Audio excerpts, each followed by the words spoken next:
सुक्कू सरकार की गारंटियां हुई फेल। बिंदल ने कांग्रेस सरकार को घेरा। हिमाचल में बीजेपी ने कांग्रेस सरकार को जमकर घेरा।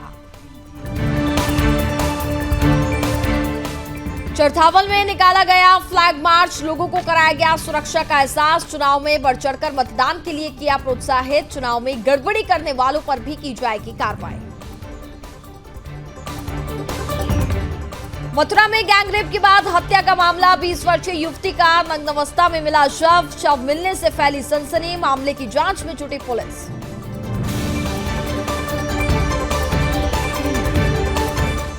और रक्सौल में डकैतों का तांडव। सिमाई क्षेत्र में डर का माहौल। डकैती की घटना से आमजन में आक्रोश। प्रशासन क्या कड़ी कार्रवाई कब करेगा?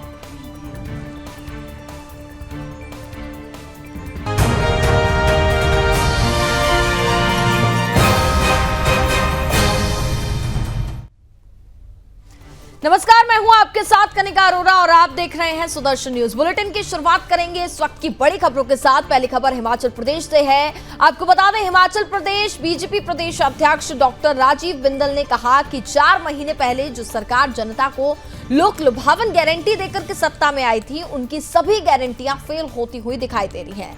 बीजेपी नेता ने कांग्रेस पर निशाना साधते हुए कहा कि मुख्यमंत्री सुखविंदर सिंह सुक्खू और उनके मंत्री अपनी गारंटियों से बचते हुए दिखाई दे रहे हैं।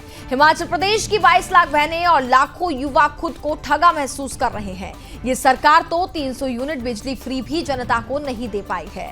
अभी भी इनकी गारंटियां हिमाचल प्रदेश में लगभग 50,000 दीवारों पर लिखी दिखाई देती हैं। इस सरकार का सच खुल करके जनता के सामने आ चुका है।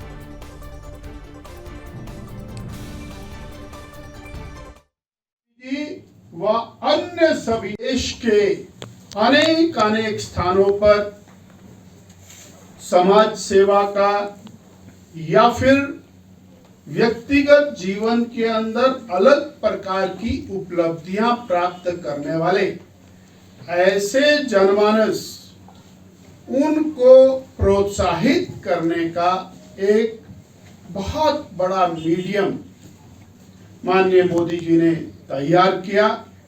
और ये जो 100वां एपिसोड है, इसमें दर्शकों की दृष्टि से, सुनने वालों की दृष्टि से ये वर्ल्ड रिकॉर्ड आज बना है।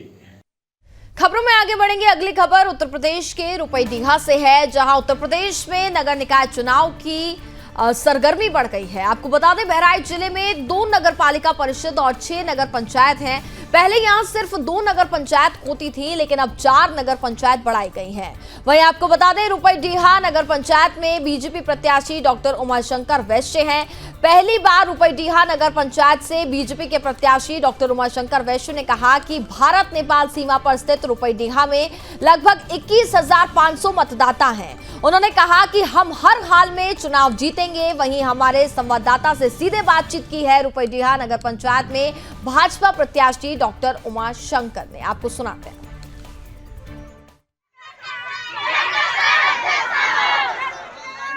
योगी सरकार ने इसको इस बार नगर पंचायत बनाया। पहले ये ग्राम सभा केवलपुर से नवाजा जाता था। ग्राम सभा केवलपुर का एक मजरा हुआ करता था, लेकिन लोगों की काफी मांग होने के कारण सरकार ने संज्ञान लिया और रुपईडीहा को नगर पंचायत बनाया है। भाजपा ने इस बार एक जनसंघ काल से जुड़े चिकित्सक, आयुर्वेद के चिकित्सक हैं, उनको भाजपा ने टिकट दिया है और चुनावी मैदान में उतारा है।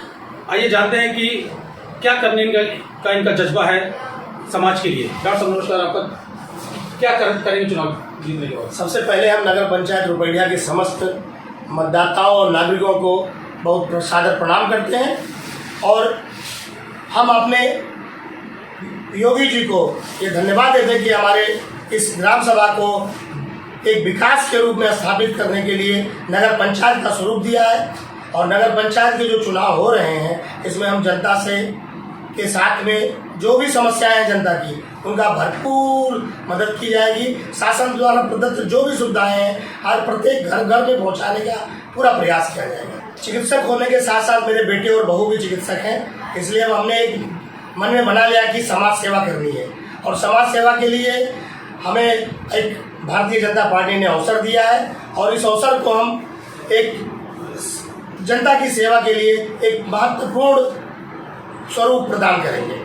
क्या आपको लगता है इस बार इस रुपैया नगर पंचायत में कमल खिलेगा? बिल्कुल, इस नगर पंचायत रुपैया में कमल खिलेगा और हमारी विजय भी होगी। ये निश्चित रूप से हमारी विजय होगी, हमारे भारतीय जनता पार्टी के कार्यकर्ताओं की विजय होगी और हमारे योगी और मोदी की योजनाओं का यहाँ विस्तार भी होगा और उनके कार्यों के द्वारा जो जनता चाहती है उसका हम भरपूर हमारे पार्टी को लाभ मिलेगा। क्षेत्र चूँकि अब कई गांव 3 मजरे इसमें जोड़ दिए गए हैं, 3 गांव सभा जोड़ी गई हैं, एक पचपखरी, गोकुलपुर और केवलपुर। इसकी आबादी लगभग 21,500 के बराबर हो गई है और इसमें हिंदू और मुसलमान दोनों समुदाय के लोग हैं और मोदी जी का एक नारा है कि सबका साथ सबका विकास और सबका विश्वास। हम उसी पद चिन्हों पे चल रहे हैं और हर वर्ग, हर समूह, हर जात और धर्म को जोड़कर हम चलने का प्रयास कर रहे हैं और निश्चित रूप से हर वर्ग का हमें समर्थन मिल रहा है और इस सरहद पे निश्चित रूप से भारतीय जनता पार्टी का परचम जरूर फहराएगा। विगत चुनाव में निश्चित रूप से ये सब चर्चाएं बहुत गर्म रहती हैं और जब चुनाव ही आता है तभी होती, बाद में शांत हो जाती है। इस बार शासन और प्रशासन दोनों ने मिलकर के इस तरह की योजनाओं पे पूरी तरह अंकुश लगाने का पूरा प्रयास किया है कि दोहरी नागरिकता के जो लोग हैं, जो नेपाल से आते हैं वोट डाल के आते, दूसरे जिलों से भी आते हैं वोट डाल के चले जाते हैं, उन पे अंकुश लगाया जा सके जिससे अवैध मत न पड़ने पाए। जनता को क्या संदेश देना चाहेंगे? जनता को यही संदेश देना चाहेंगे कि खूबसूरत रुपया, हमारा एक उद्देश्य है स्वच्छ रुपया, स्वस्थ रुपया और इसके लिए हमें गांव, गली, शहर, कस्बे जो भी हैं वहाँ से गंदगी का सफाया करना है, जल निकास की व्यवस्था करनी है। जिन घरों पे छत नहीं है उन घरों पे हमें छत भी देना है जो हमारे शासन और प्रशासन की व्यवस्था के अंतर्गत। ये तो डॉक्टर साहब उमाशंकर बैस जी जो भाजपा के प्रत्याशी और जीत का पूर्ण रूप से दावा कर रहे हैं। अब देखने की बात ये होगी कि 4 मई को यहाँ वोटिंग होनी है और 13 मई पता चलेगा कौन बाजी मारता है। रामेश्वरी, सुदर्शन, रुपैया। अगली खबर उत्तर प्रदेश के रुपैया से है, जहां 4 मई को नगर निकाय के लिए मतदान होने हैं। इसके लिए सरकार की तरफ से सारी तैयारियां कर ली गई हैं। दरअसल पहले ये ग्राम सभा केवलपुर में आता था और काफी लंबे समय से लोगों की मांग भी हो रही थी कि रुपैया को नगर पंचायत बनाया जाए। तब योगी आदित्यनाथ की सरकार ने इसे नगर पंचायत का दर्जा दे दिया। गौरतलब है कि इस चुनाव में बहुत रोमांचक मुकाबला देखने को मिल रहा है। सुदर्शन न्यूज के रिपोर्टर से खास बातचीत के दौरान मोहम्मद जुबैर फारूकी ने कहा कि अगर जनता ने हमें नगर पंचायत का अध्यक्ष बनाया और अगर चेयरमैन बना तो मैं जनता का विश्वास जीतूंगा। और साथ ही ये भी कहा कि वृद्धा पेंशन, विधवा पेंशन और विकलांग पेंशन के लिए भी बहराइच का चक्कर नहीं लगाने पड़ेंगे। उन्होंने योगी जी की प्रशंसा करते हुए कहा कि सरकार ने इसको नगर पंचायत बना करके बहुत अच्छा कार्य किया है। हमारे संवाददाता ने जुबैर फारूकी से खास बातचीत की है, आइए आपको सुनाते हैं उन्होंने क्या कुछ कहा। चुनावी मैदान में कई लोग मैदान में हैं, कई निर्दलीय प्रत्याशी भी चुनावी मैदान में हैं और भाजपा ने भी अपने प्रत्याशी को चुनावी मैदान में उतारा। ऐसे ही एक प्रत्याशी हमारे साथ हैं जो ग्राम सभा केवलपुर का करीब 15 साल तक नेतृत्व किया और इस बार वो निर्दलीय चुनाव लड़ रहे हैं। आइए जानते हैं कि इनका क्या मोटो है, कैसे ये चुनाव लड़ रहे हैं और जनता की क्या पसंद है, कितने लोग जनता इनके साथ है, क्या करना चाहते हैं जनता के लिए। क्या नाम आपका? मोहम्मद जुबैर फारूकी, निर्दलीय प्रत्याशी के रूप में रुपैया नगर पंचायत के अध्यक्ष पद पे मैं चुनाव लड़ रहा हूँ।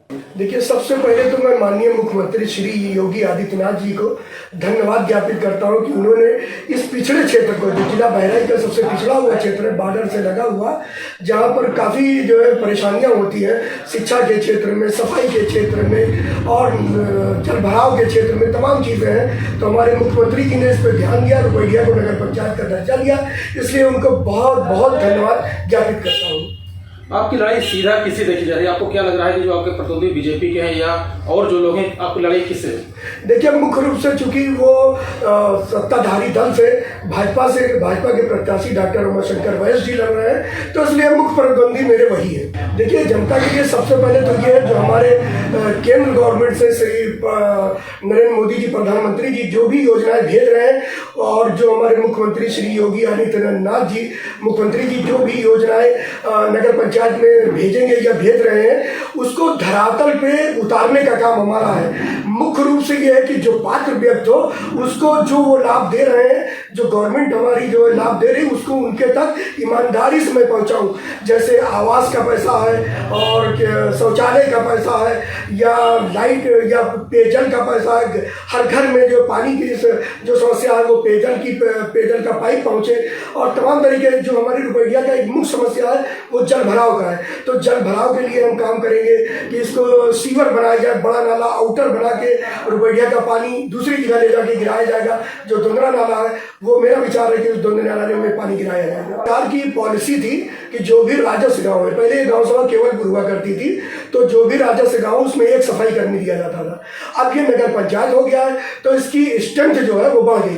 कम से कम 15 वार्ड है तो 15 से 20 सफाई कर्मी तो सरकार हमको देगी ही। और दूसरी चीज ये है कि हम अपने सोर्सेज से, जो नगर पंचायत है, स्थानीय स्तर पर भी हम कुछ न कुछ करेंगे कि कुछ सोर्सेज जो कमाई के सोर्सेज हैं नगर पंचायत के वो बनाए जाए, जो सफाई पे खर्च किया जाए। तो रुपैया की साफ सफाई, जैसे गर्मियों में है महामारी फैल गई तो कोरोना काल में बहुत बुरा हाल था, तो उसमें भी दवाई छिड़कवाना, ये सारी चीजें हैं। महामारी में आप दवा छिड़कवाना, मच्छर मलेरिया हो गया, ये सारी चीजें। तो जो सरकार पैसा देगी वो तो देगी ही, लेकिन हम स्थानीय सोर्सेज से भी हम सोचेंगे कि डेवलपमेंट के बारे में, और पैसा जो है कुछ न कुछ हमारी नगर पंचायत रुपैया को स्थानीय स्तर पर भी प्राप्त हो। 15 साल आप यहाँ के प्रधान रहे, क्या इस बार जनता आपके साथ है? देखिए 15 साल मैं प्रधान रहा हूँ यहाँ देखिए बहुसंख्यक भी है, अल्पसंख्यक भी है, क्रिश्चियन भाई भी है, सिख भाई भी है, सभी लोग हैं। तो सबको मैं 15 साल लेके चला हूँ और सबने मेरी कार्यशैली देखी है। किसी के साथ मैंने भेदभाव नहीं किया है, हर आदमी का काम किया है। चाहे जो XYZ मेरे पास कोई आता है तत्काल मैं कोशिश करता हूँ कि इसकी समस्या को मैं दूर करूँ। अब देखने की बात होगी कि जनता किसे पसंद करती है। रामजी सोनी, सुदर्शन रुपैया। अगली खबर उत्तर प्रदेश के मुजफ्फरनगर से है, जहां चरथावल में आगामी नगर निकाय निर्वाचन को शांतिपूर्ण और सकुशल संपन्न कराने के लिए क्षेत्राधिकारी यतेंद्र सिंह ने पुलिस कर्मियों द्वारा भीड़ वाले स्थानों पर फ्लैग मार्च करते हुए आम जनमानस को सुरक्षा का एहसास कराया। सीओ द्वारा लोगों से कानून व्यवस्था को बनाए रखने में सहयोग करने, चुनाव के दौरान किसी तरह की अफवाह पर विश्वास न करने, भयमुक्त होकर के मतदान करने, प्रलोभन और डरा धमकाकर वोट देने वालों की सूचना तत्काल पुलिस को देने की अपील की है और चुनावों में बढ़ चढ़ करके मतदान करने के लिए प्रोत्साहित भी किया गया। उन्होंने कहा कि नगर निकाय चुनाव में गड़बड़ी करने वालों, अफवाह फैलाने वालों पर सख्त वैधानिक कार्रवाई की जाएगी।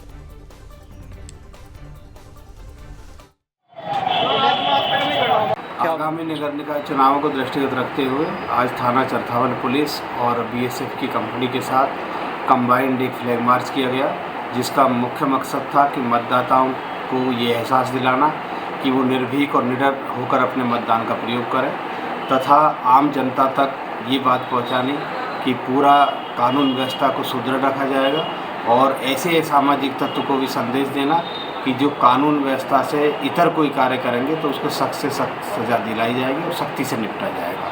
प्रशासन का पूरा उद्देश्य है कि स्वतंत्र और निष्पक्ष चुनाव हो, उसमें किसी भी तरह की। अगली खबर उत्तर प्रदेश के मथुरा से है, जहां सर्कुलेटिंग एरिया के बंद पड़े पंप हाउस में एक 20 वर्षीय युवती का नग्न अवस्था में शव मिलने से सनसनी फैल गई है। शव मिलने की सूचना पर भारी संख्या में भीड़ एकत्रित हो गई। युवती के शरीर के ऊपरी हिस्से पर तो कपड़े थे, लेकिन नीचे कोई कपड़ा नहीं था।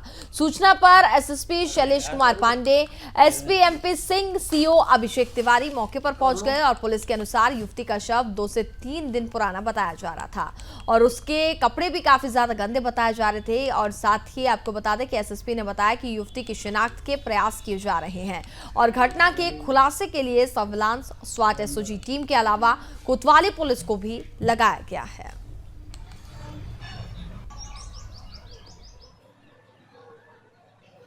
थाना कोतवाली क्षेत्र में धौलूप्याऊ चौकी के अंतर्गत रेलवे स्टेशन के पास एक रेलवे का नलकूप का पुराना कंपाउंड है, अबेंडन हुआ प्रतीत होता है।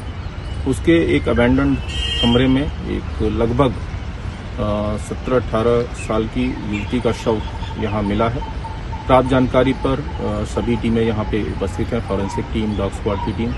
सर्वप्रथम अभी आइडेंटिफिकेशन का प्रयास किया जा रहा है और साथ ही साथ आइडेंटिफिकेशन, पंचायतनामा, पोस्टमार्टम की कार्रवाई करते हुए मृत्यु का कारण पता किया जाएगा एंड अकॉर्डिंगली आगे की विधिक कार्रवाई इसमें सुनिश्चित की जाएगी।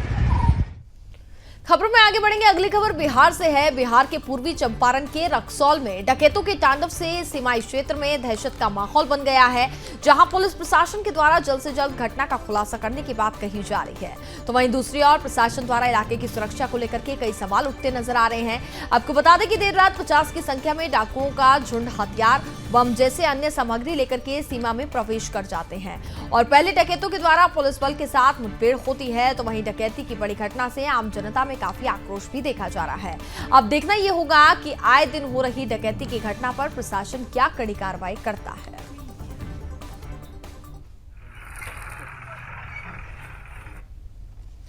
अगली खबर ओडिशा से है। ओडिशा में राजगांगपुर थाना पुलिस को एक बड़ी सफलता हाथ लगी है। आपको बता दें कि बहुत दिनों से मुर्गा लड़ाई का जुआ खेल चल रहा था, जिसे एसडीपीओ के नेतृत्व में धराशायी कर दिया गया। दरअसल पुलिस ने कार्रवाई करते हुए मौके पर पहुंचकर मुर्गा लड़ाई में खेल रहे 36 लोगों को एक साथ गिरफ्तार किया है। इस खेल में एक बोलेरो गाड़ी, 11 मोटरसाइकिल, 28 मोबाइल के साथ 36,190 नगद रुपया बरामद किया गया। फिलहाल पुलिस आगे की जांच पड़ताल कर रही है। हमें रिलायबल इन्फॉर्मेशन मिला कि मालीडीह के पतराटोली एरिया में कॉक फाइट चल रहा है और गैम्बलिंग चल रहा है। तो तुरंत हमने एक रेडिंग टीम बनाया और राजगांगपुर पुलिस टीम हमने सिविल ड्रेस में वहाँ पे और डीवीएफ के साथ हमने वहाँ पे सिविल ड्रेस में रेड किया और उस रेड के दौरान हमने 36 लोगों को अप्रहेंड किया है। उसके साथ 2 4 व्हीलर, एक बोलेरो, एक स्विफ्ट डिज़ायर, 13 बाइक, 28 मोबाइल और 36,190 रुपये और उसके साथ 6 कॉक्स को और कॉक फाइट में यूज़ होने वाले जो इक्विपमेंट्स होते हैं जो उसको भी हमने सीज किया है। अगली खबर मध्य प्रदेश के टीकमगढ़ से है, जहां आपको बता दें कि वन परिक्षेत्र जतारा क्षेत्र में मुख्य वन संरक्षक वन व्रत छतरपुर और साथ ही वन मंडल अधिकारी टीकमगढ़ के दिशा निर्देश पर बड़ी कार्रवाई की गई है। आपको बता दें कि अवैध अतिक्रमण, अवैध कटाई, अवैध शिकार एवं अवैध उत्खनन के परिवहन पर नियंत्रण रखने के लिए वन विभाग द्वारा लगातार निगरानी की जा रही है। इसी कड़ी में वन परिक्षेत्र अधिकारी जतारा के नेतृत्व में 2 ट्रैक्टर जब्त किए गए हैं और आगे की कार्रवाई जारी है।